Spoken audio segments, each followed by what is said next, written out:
Querido amigo, o alvo do nosso estudo hoje é refletirmos sobre Tiago 3, 1 a 12.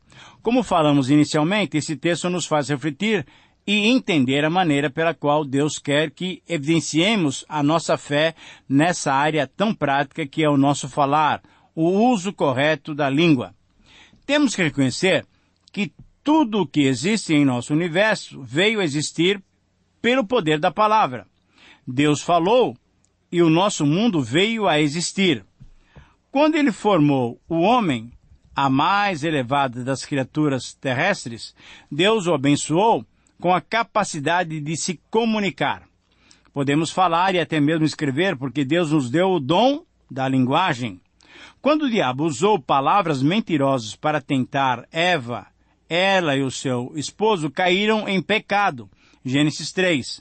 Quando os homens abusaram da boa dádiva da comunicação para se exaltar e desobedecer a Deus, ele confundiu suas línguas para forçar os povos diferentes a se separar e povoar a terra como ele tinha ordenado que fizessem anteriormente. Mesmo que os homens tenham frequentemente abusado das suas palavras, a capacidade de se comunicar ainda é uma bênção. Quando o próprio Filho de Deus, o Senhor Jesus Cristo, veio ao mundo, ele foi descrito como Verbo, como a palavra de Deus encarnada. Então, é pela proclamação da sua mensagem, o Evangelho, que chegamos a conhecê-lo e a obedecê-lo. O Evangelho é o poder de Deus para a salvação de todo aquele que crê, primeiro do judeu e também do grego, conforme Romanos 1,16. E, assim, a fé vem pela pregação, e a pregação pela palavra de Cristo, conforme Romanos 10,17.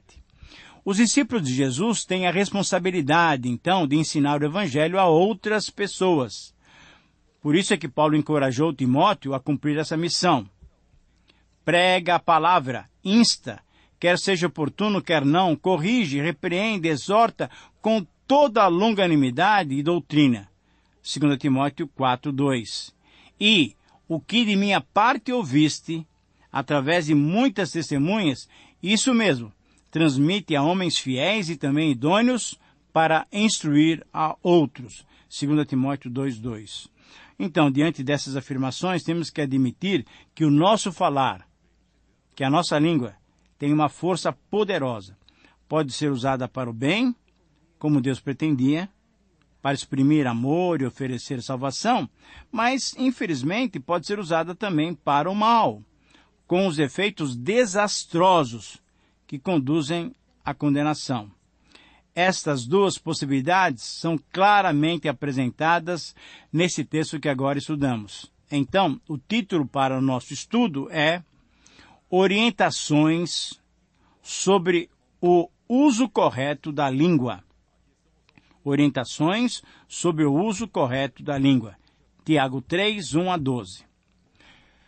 Para introduzirmos esse comentário, eu quero citar logo no início o versículo 1. Meus irmãos, não vos torneis muitos de vós mestres, sabendo que havemos de receber maior juízo. Versículo 1. Agora, quando nós lemos esse texto separado do seu contexto, esse versículo parece contradizer os mandamentos e exemplos do Novo Testamento que ressaltam a importância da pregação da palavra, como acabei de ler agora esse texto de Paulo a Timóteo. Entretanto, dentro do seu contexto, esse versículo faz sentido, ele tem sentido. Os cristãos a quem Tiago escreveu estavam dispersos, sofrendo perseguições de fora e internamente.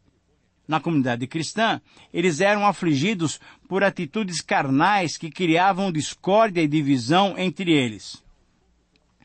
Alguns praticavam uma religião exterior que não vinha do coração. Eles tratavam as pessoas de um modo diferente, isto é, em acepção de pessoas, faziam diferenças entre os vários cristãos. Nós estudamos no capítulo 2, versículos 1 a 7, exatamente essa questão de preconceito, de acepção de pessoas, de diferenciação de pessoas. Eles eram perturbados por guerras e contendas, por discussões internas. Veja, por exemplo, o capítulo 4, que nós vamos estudar ainda, mas Tiago os adverte severamente. E alguns estavam falando mal e julgando deslealmente os seus irmãos, conforme também veremos no capítulo 4, versículos 11 e 12. Mas em tudo isso surge uma pergunta: qual era, na verdade, o problema daqueles cristãos a quem Tiago escreveu? Parece que a raiz desses problemas podia ser encontrada em alguns professores arrogantes que estavam mais interessados em conquistar seus próprios seguidores do que em serem seguidores de Jesus Cristo. Alguns mestres ensinavam coisas da sabedoria humana. Eles seguiam e ensinavam a sabedoria humana, em vez de proclamarem a pura mensagem da sabedoria divina. A advertência, então, que Tiago oferece, vai até o coração da arrogância interesseira. Quando os homens de tendência carnal procuram ser mestres, na verdade, eles levam seus ouvintes a uma condenação maior. Esses pseudo-mestres são capazes de perverter o Evangelho para conseguir seguidores, porque eles são servos de si mesmos e não de Cristo. Diante dessa realidade que também vemos, infelizmente, em nossos dias, o princípio que o texto nos oferece, para o qual devemos dar toda a nossa atenção, se vê nessa sentença. Para o benefício da comunidade cristã, todo cristão deve usar corretamente o seu falar. Eu repito, para o benefício, para a edificação da comunidade cristã, todo cristão, seja ele mestre ou não, seja professor ou não, todo cristão deve usar corretamente o seu falar. Nesse texto encontramos 3 verdades sobre o uso correto do falar cristão. A primeira verdade refere-se ao controle do falar daqueles que ensinam. O desejo de ser mestre, versículo 1, deve ser muito bem avaliado. É preciso que nós tenhamos clareza de que Deus tem nos chamado para essa área de ensino. Por quê? Porque os que ensinam, conforme o próprio Tiago diz aí no versículo 1, os que ensinam enfrentarão um juízo mais rigoroso. Todos, na verdade, versículo 2, tropeçamos em muitas coisas. Todos tropeçamos no falar. E aí, nos versículos 3 a 5, Tiago nos ilustra de uma maneira muito interessante, nos esclarece usando ilustrações dos cavalos e freios, dos navios e lemes, das florestas e das fagulhas. Na verdade, Tiago tem uma preocupação em orientar aqueles que ensinam e aqueles que ouvem. Temos que estar atentos. E aí eu leio para você esses versículos. Meus irmãos, não vos torneis, muitos de vós, mestres, sabendo que havemos de receber um juízo maior. Os que almejam exercer o ensino na comunidade cristã devem pesar bem a responsabilidade que lhes caberá. Assim como em Atos 13:1, Romanos 12:7, 1 Coríntios 12:28, 1 Pedro 4:12, que menciona o dom de mestre e o dom do ensino, Tiago também dá a sua orientação para aqueles que ensinam a comunidade cristã, para que, ao mesmo tempo, eles tenham condições de ensinar, de orientar os demais cristãos. E ele fala então, porque na verdade todos nós tropeçamos em muitas coisas, se alguém não tropeça no falar, então é perfeito varão, capaz de refrear todo o seu corpo.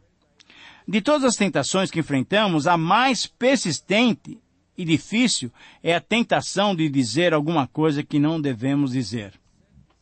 Algumas pessoas lutam para eliminar palavrões e piadas sujas do seu falar.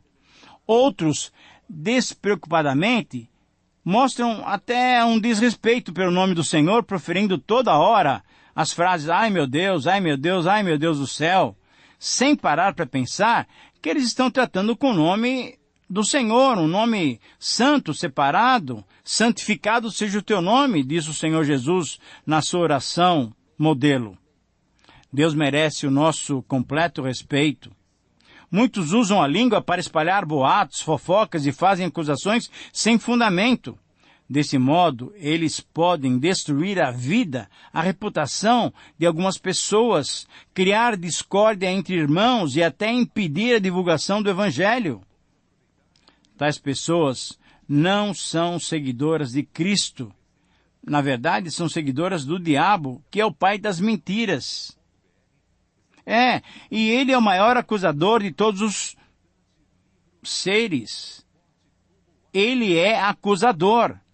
E quando nós agimos dessa maneira, estamos declarando a nossa dependência dele, do diabo. E todos nós batalhamos contra a tentação de falar antes de pensar. Talvez uma palavra áspera, uma crítica usada desnecessariamente, talvez uma expressão de ódio ou de raiva, pode prejudicar completamente a vida de alguém, de uma criança. Uma simples palavra mal empregada pode levar uma nação inteira à guerra.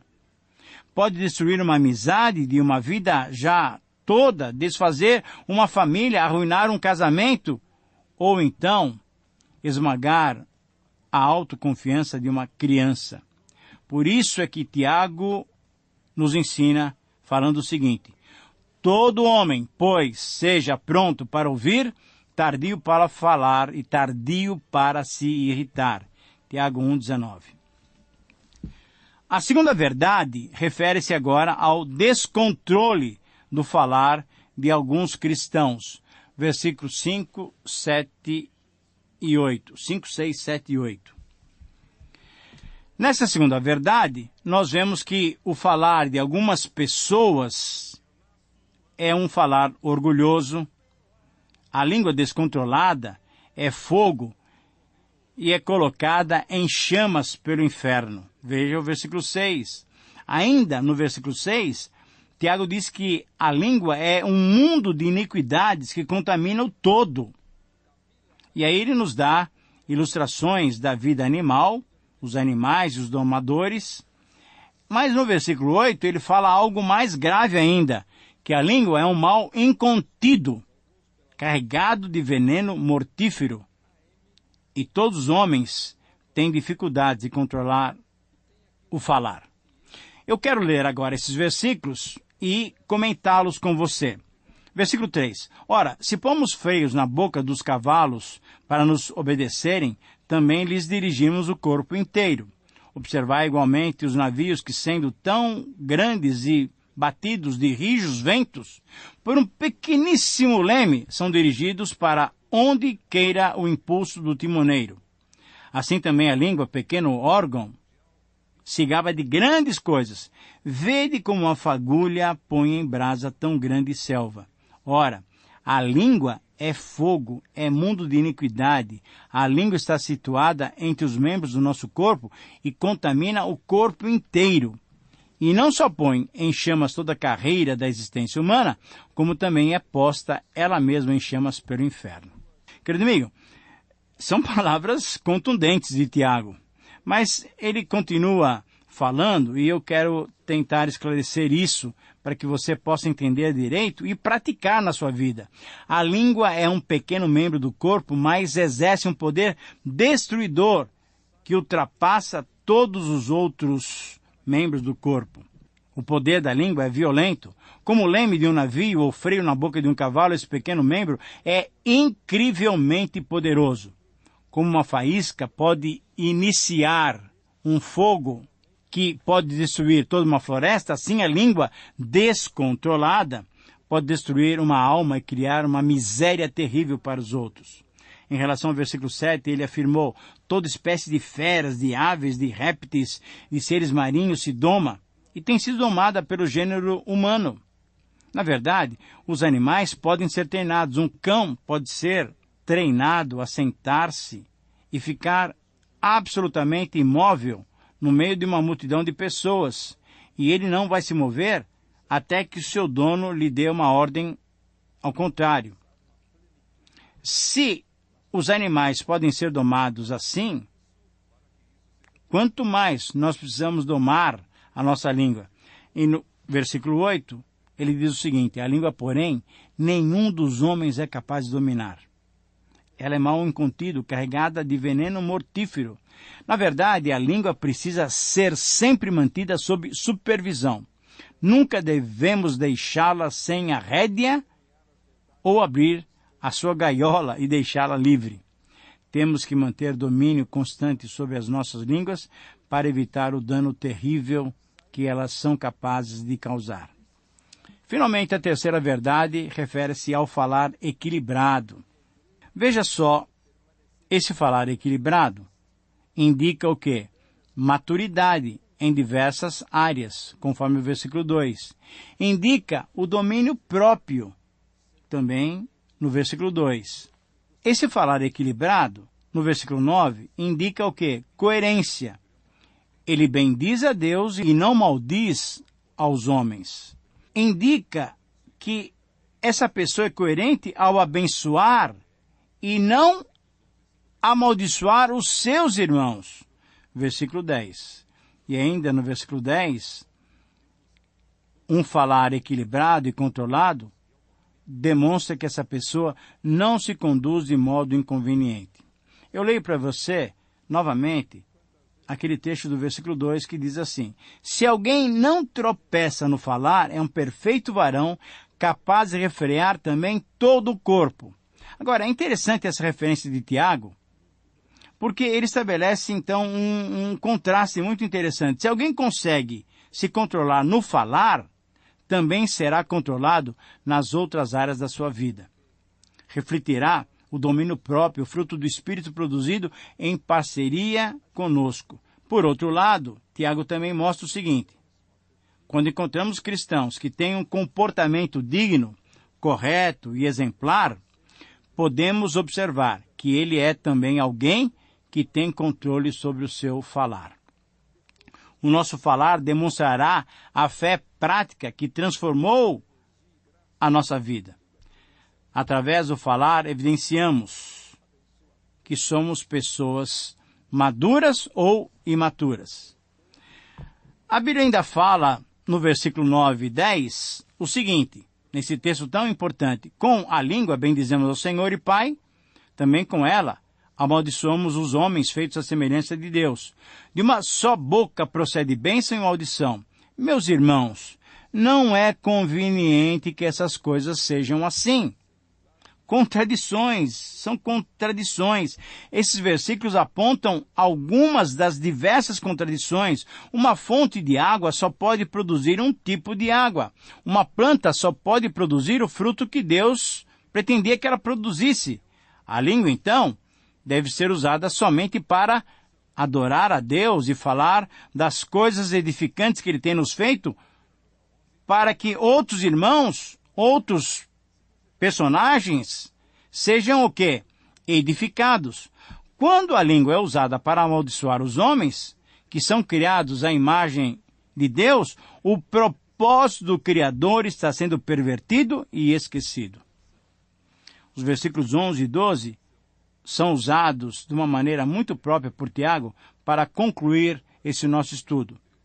Ele usa a ilustração da fonte das águas e ilustração da figueira e da videira, exatamente como eu acabei de mencionar. Diz assim esses dois versos da palavra de Deus: acaso pode a fonte jorrar do mesmo lugar o que é doce e o que é amargoso? Acaso, meus irmãos, pode a figueira produzir azeitonas ou a videira figos? Tampouco fonte de água salgada pode dar água doce. Devemos controlar o nosso falar, devemos observar os ensinamentos que o Senhor tem nos dado a respeito de usar bem, corretamente a língua. Que possamos, através do nosso falar, glorificar a Deus, edificar os nossos irmãos e proclamar o Evangelho de Cristo para aqueles que ainda não conhecem a salvação em Jesus Cristo. Querido amigo, que Deus te abençoe e que você possa ser um instrumento para a glória de Deus, usando bem o seu linguajar. Um grande abraço e até o próximo programa.